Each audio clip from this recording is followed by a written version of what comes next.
need motivation and inspiration to get you off the couch and boss up? We've got you covered. Welcome to the Build or Destroy podcast. Self-improvement, education, business, relationships, financial literacy, investing, and doing for self. Let's do this. Here's your host, Anthony Barber Jr., aka The Builder.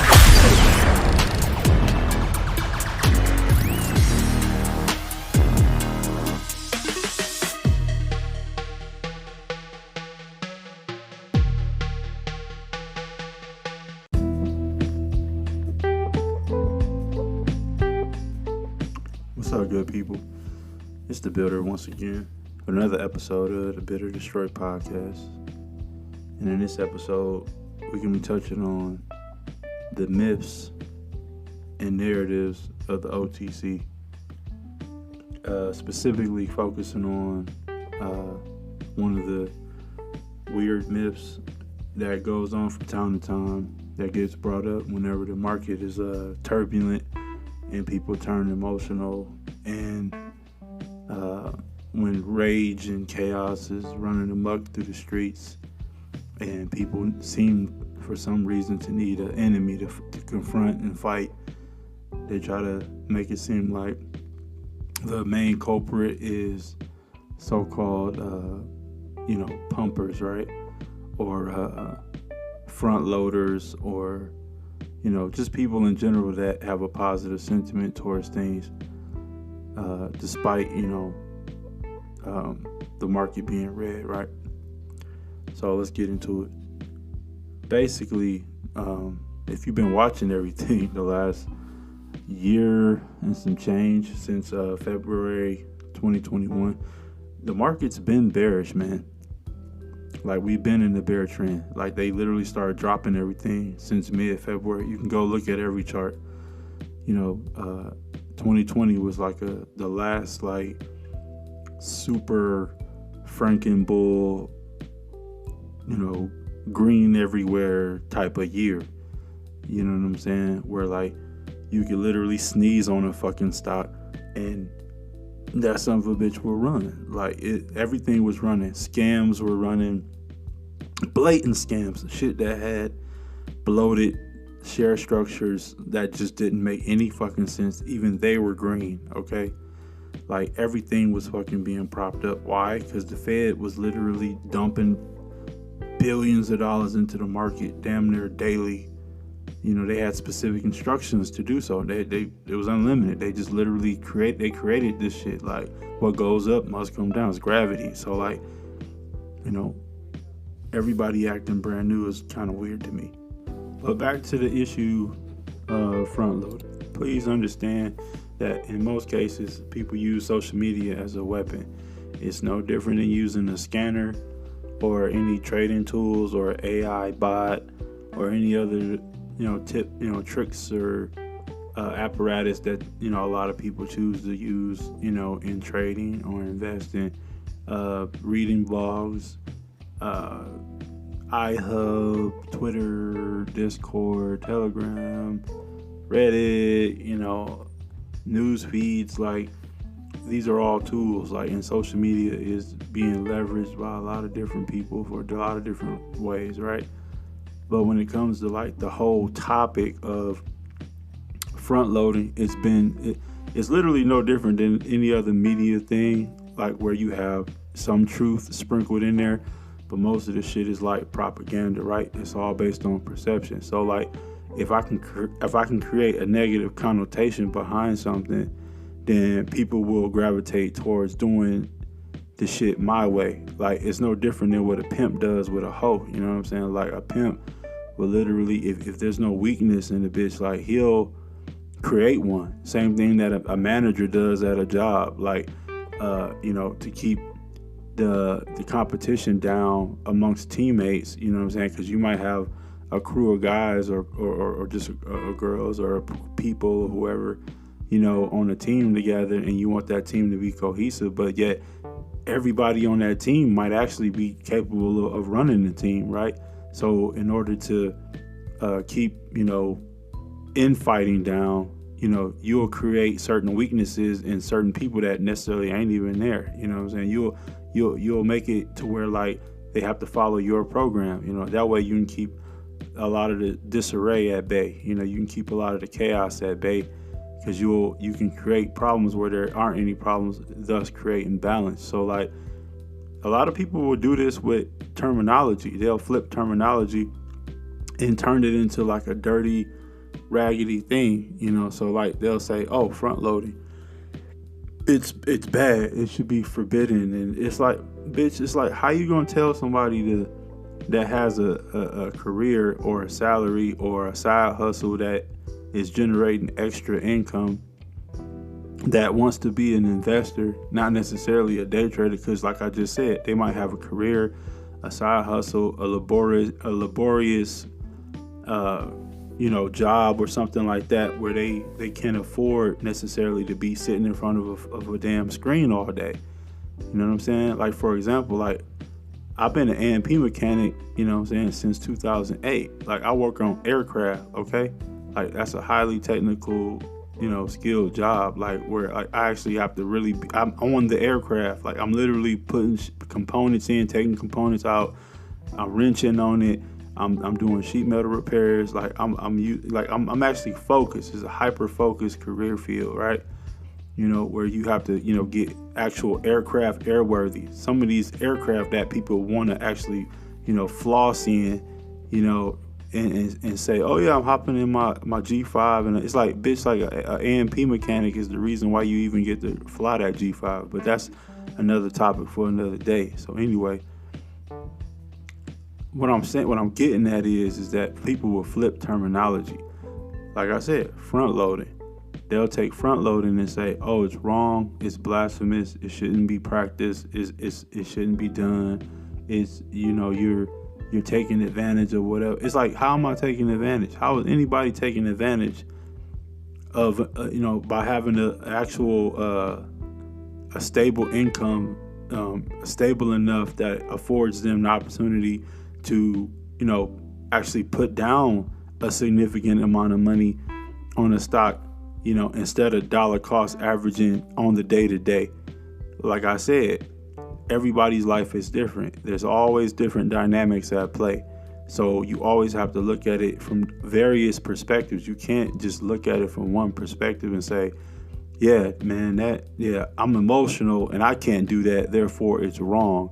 Or "I would never do that, therefore that's wrong." It's like, no, it's like that's just not how you roll. Like if you comfortable with stressing yourself out and trying to trade from your cell phone, or you have a job where you have a significant amount of downtime where you can actually be in front of the computer, or maybe you work afternoons, so therefore you actually have time to be in front of the computer and actually learn and trade and stare at a bunch of charts. Like I said, it's always perspective, but nobody bothers to ever like elaborate and explain a lot of this shit. They just try to make it seem like their way is the only way, and if you're not doing it their way, then you're just flat the fuck out wrong. And it's like, no, you're wrong, okay?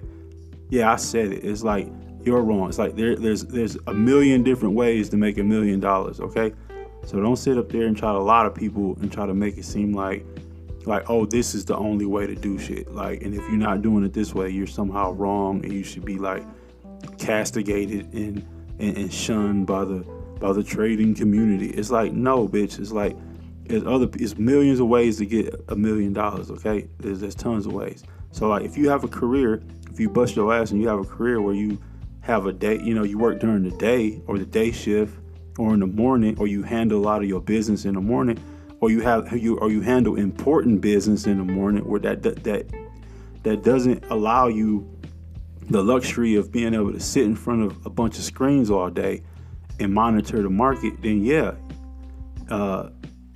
so-called front loading, if you will probably be an avenue for you, because you're like, you don't have time to really like trade necessarily, but you like, you know what, I don't mind putting my money into a quality company that is actually producing, or that's going to be producing here in the near term future, or even a few years. You might have a long-term mindset where you don't mind putting your money into something that isn't necessarily already rolling. It might just be a seed. It might be in seed form. So you're like, well, I don't have a luxury of being in front of a laptop, playing the dollar cost average game. So you know what? I'm gonna find some quality plays. I'm gonna squirrel away some of my supplemental income, because remember, we're talking about people that have pretty good jobs or pretty good careers, where they have money saved up or whatever, and they're like, you know what? Instead of me just letting the bank eat away my money, instead of letting inflation eat away my money, I'm gonna put my money in one or two things historically that have made money passively: the stock market or real estate. You know what I'm saying? So some people buy real estate, some people buy duplexes, in fourplexes and things of that nature, myself included. I'm heavy into real estate, researching real estate, land, everything like that. That's an avenue right there. But that's a lot of overhead costs you got to put up. You got to put up 20-30%, for a fourplex or multifamily property or something like that. Or you try to buy a significant amount of land. You got to search the area. You got to make sure it's not in the flood zone. You got to try to get the best bang for your buck. Make sure it's not just shitty land. Is it CRP land? Can you build on it? Can you build commercial buildings on it? Can you do business? Like, it's all types of variables when it comes to real estate. Same thing with the stock market. But if you don't want to do the dollar cost average trade game, and you want to be an investor necessarily, so that means you're going to be more research based, which means you're going to, on your downtime, instead of necessarily staring at charts all the time, unless it's just like for entry, you're looking, your chart analysis is going to be based on entry, setup, and things of that nature. What I'm saying? Trying to get, the best entry level price, because you're going long. You're not really focusing on like trying to get, daily profits necessarily, unless it's like a spike or something like that. You might set an alert if it spikes over a certain percentage or something like that, or a certain price. You might have it set to give you an alert. You might be happy getting a certain amount of gains, whatever, but you're also willing to wait. You're not so giddy, to grab at money every single day of the week, because why? Because you have a career to supplement that. You don't mind going to work, for the next, year or two or whatever it is, because, your career is solid, or your business is solid, or your side hustle is solid, or whatever, whatever you do to bring in that extra coin, it affords you a certain, poise under pressure. It affords you a certain relaxation mindset, where you can focus necessarily on abundance and not necessarily stressing yourself out over, man, did I get my 5% to 20% gains today? Did I lock it in? And if I didn't, I'm just going to feel like a piece of shit because I didn't lock it in. It's like, no, like, dude, like, some people don't operate like that. I swear, like, some people really feel like people have to really be like how they are, and it's like, no, it's like, be flexible, be changeable, be able to be fluid and move and groove with the market, with the times.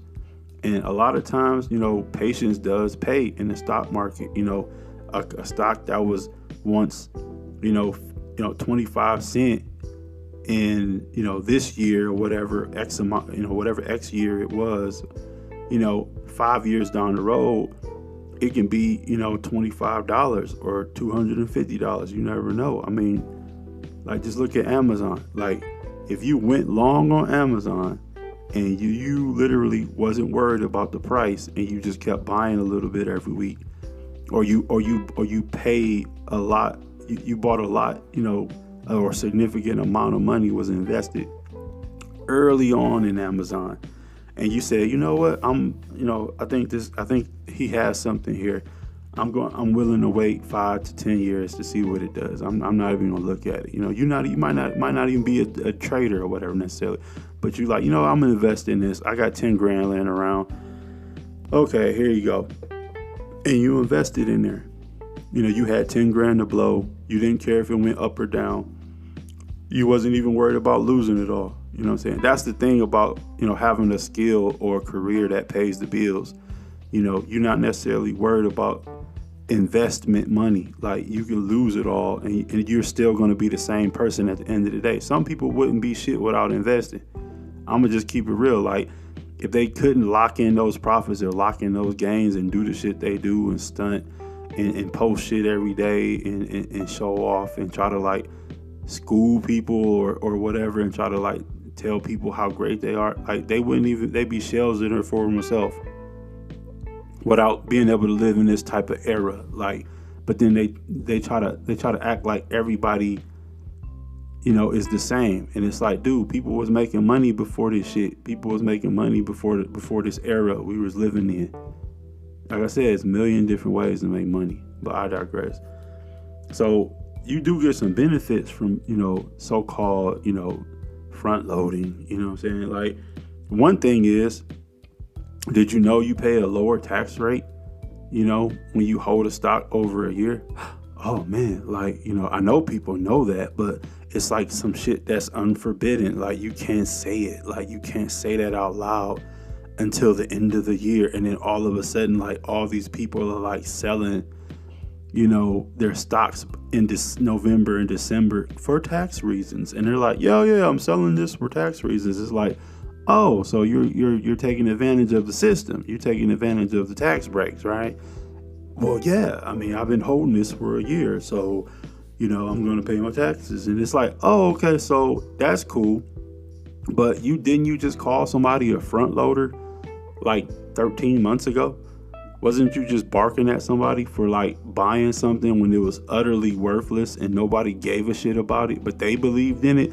But because they believed in it and because they did the research on it and did the due diligence on it and was willing to put up a significant amount of money, more than you initially, instead of dollar cost averaging in like you did, then they were wrong. But then when it came to tax season, lo and behold, you were holding plays, or you were disguising and said, oh, I was hedging, so like I could pay my taxes. So like, yeah, I held this stock or I held these groups of stocks for a year so I could, pay my taxes and, kind of, take advantage of that system and blah, blah, blah. And it's like, okay, but you're constantly like saying that front loading is bad and it's a curse on humanity and all this other shit. But at the end of the day, you're like taking advantage of it though. Interesting. You know what I'm saying? And the thing about getting in early, I'm not even gonna use the word front loading. Really, it's just like, bro, you're finding a needle in a haystack before anybody else. You sat on the haystack and you felt a prick, and you looked at your hand and you're like, oh man, like there's something here, like, and you were willing to, put up a significant amount of money, and not really give a shit about what nobody thought. And somehow that's wrong. It's like if a stock is a penny, man. So you telling me I'm supposed to wait until it runs 4,000 to 10,000%? I'm supposed to wait for a chart setup, right? I'm supposed to wait for the chart to set up. Then I'm supposed to dollar cost average my way in. According to some, I'm supposed to dollar cost average my way in, and then just day trade it, to mitigate so-called risk or whatever, right? But meanwhile, you're basically trying to tell people to wait until it runs a certain amount before they even think about investing in it, right? Oh, the fundamentals have to line up.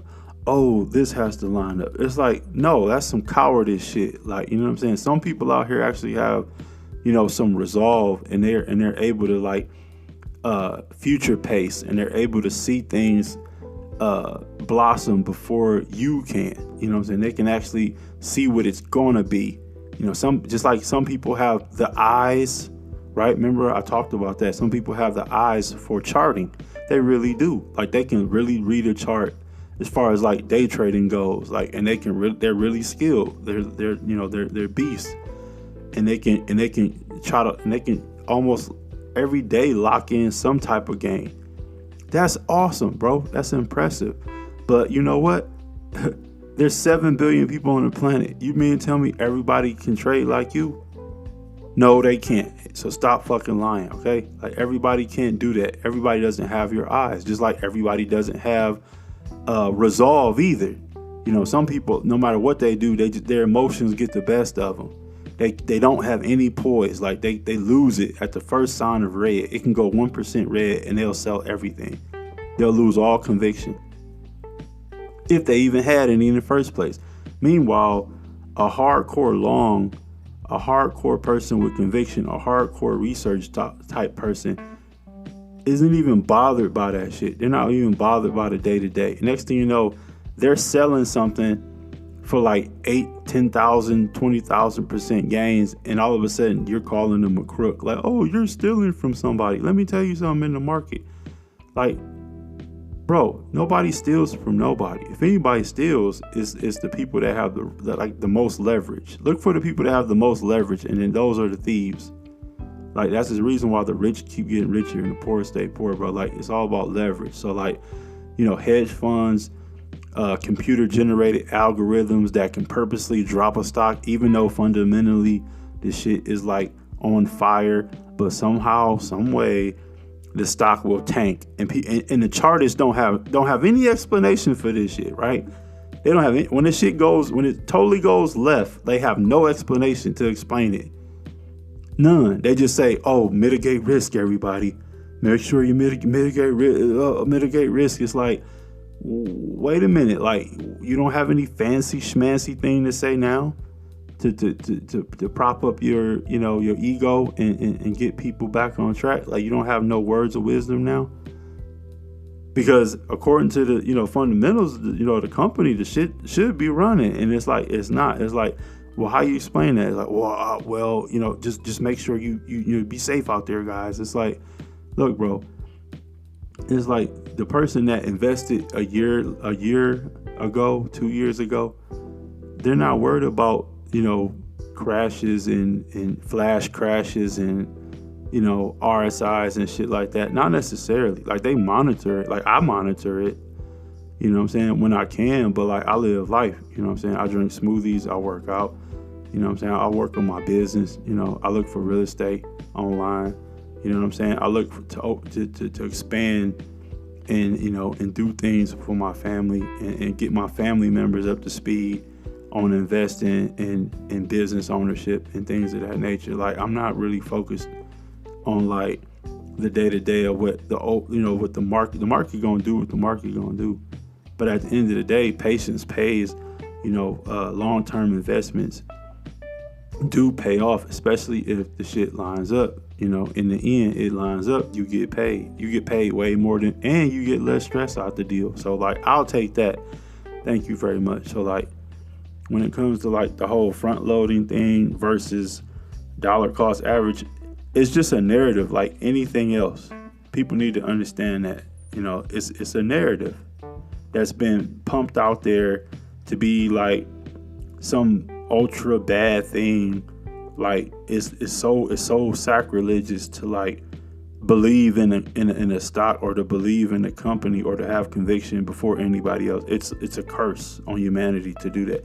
Man, fuck what people think. If you believe in it, invest in it.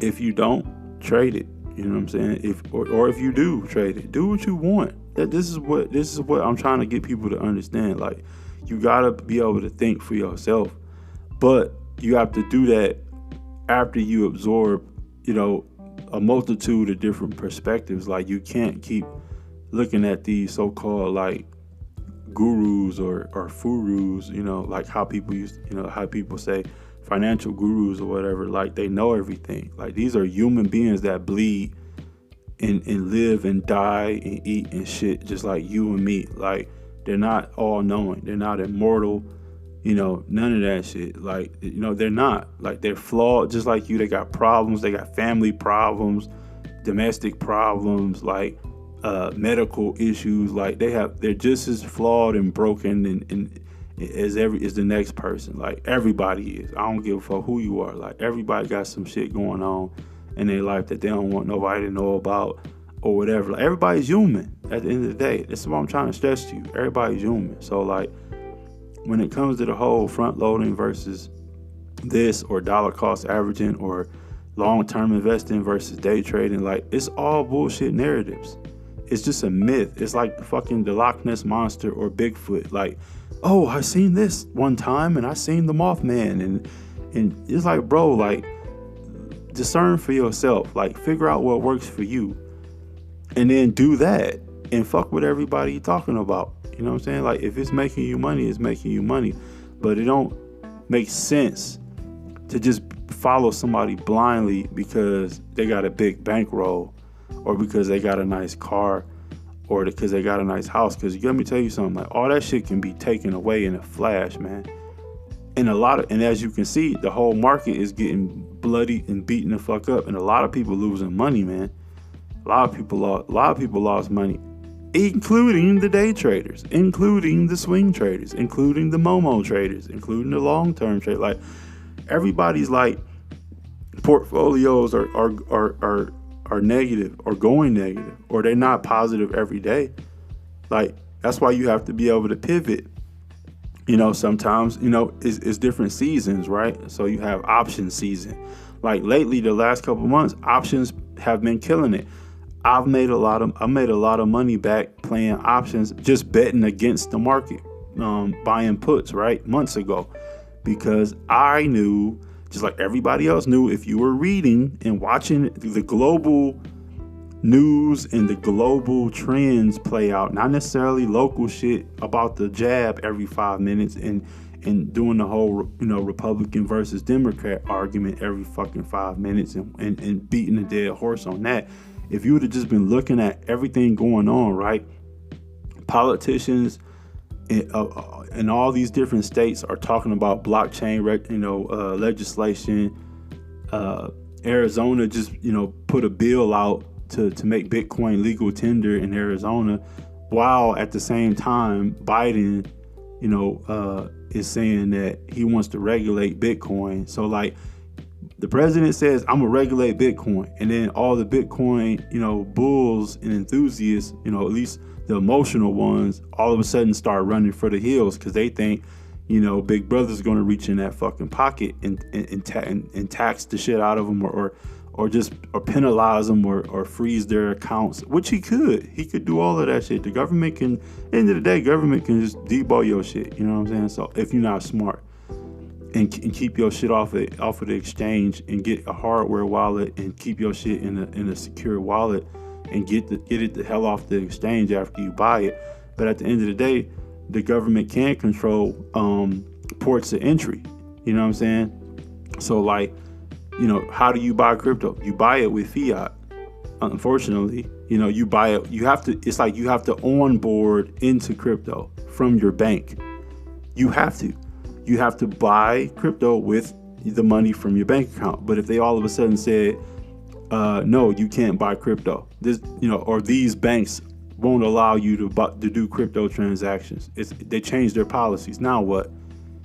Oh, well, I'm just gonna get another bank. Okay, but that's just a way to funnel you into like a bank that's gonna be regulated by them anyway. So like, they still win. You see what I'm saying? So it's all a big game. But what I'm getting at is, if you would have been watching global trends, you would have seen like every week for the last 18 months, every Friday and every Sunday, they drop some type of FUD that FUDs the market, that drives negative sentiment. And since most human beings, at least the ones in the West, have a natural inclination towards negativity bias, everybody gets, you know, down in the dumps. Everybody wants to sell first thing Monday morning. They feel like all is lost. Everything's bad. The economy's bad. Inflation's bad. People getting fired for the jab. They want to give it to kids. Side effects of the jab. You know, then you have the wars and the rumors of wars with China and Russia and Ukraine and Taiwan. But meanwhile, billionaires are buying mega yachts. They're going to space. They're stunting on you. Hey, we just took our spacecraft and we went to orbit last week. Haha, like they're out there having fun in their mega yachts and shit.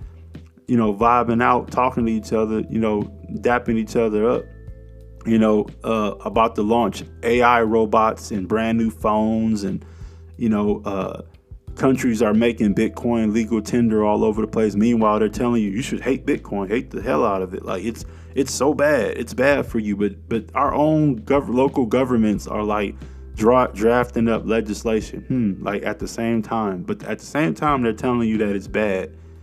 Okay, that's cool. So the point is, if you would have been watching any of that, it's not that hard to bet against the economy.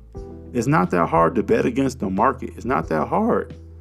You know what I'm saying? If you would have bought a few puts, for the S&P, the SPY, if you would have did that, you could have made some money. I'm not saying you would have been rich or whatever, depends on your leverage, but you would have made some bread, to where you can go to the market and buy your favorite yogurt or ice cream or whatever the fuck you eat, and not necessarily worry about the inflated prices, because you would have had some extra dough laying around, but that's my point. That's like a pivot though. That's not, but everything's a season. You have options season, you have swing trading season, you have momentum trading season, you have day trading, swing trading season. But at the end of the day, long-term investors kill it at the end of the day. The ones that can actually hold their resolve and get in where they fit in early and wait and just let that investment mature, especially if it's a quality company, it's not really a gamble because it's quality. Like the fundamentals eventually are going to match up, they're going to line up with the price, and you're going to be able to get paid and pay less taxes. So that's my point in all of this. I'm just keeping it real. A lot of this shit is a myth. A lot of this shit is a narrative. And you just need to recognize bullshit like when you see it and just act accordingly and move accordingly, man. Peace.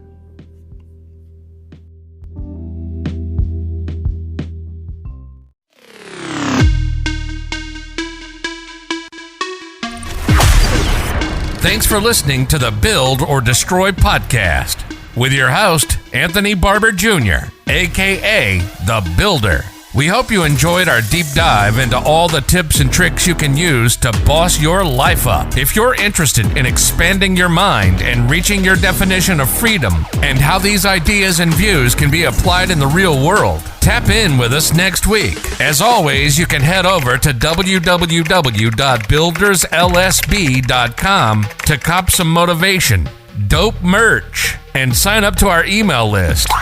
And don't forget to check out all the links and resources in the show notes. That's all for this episode, folks. And as always, boss up instead of laying down.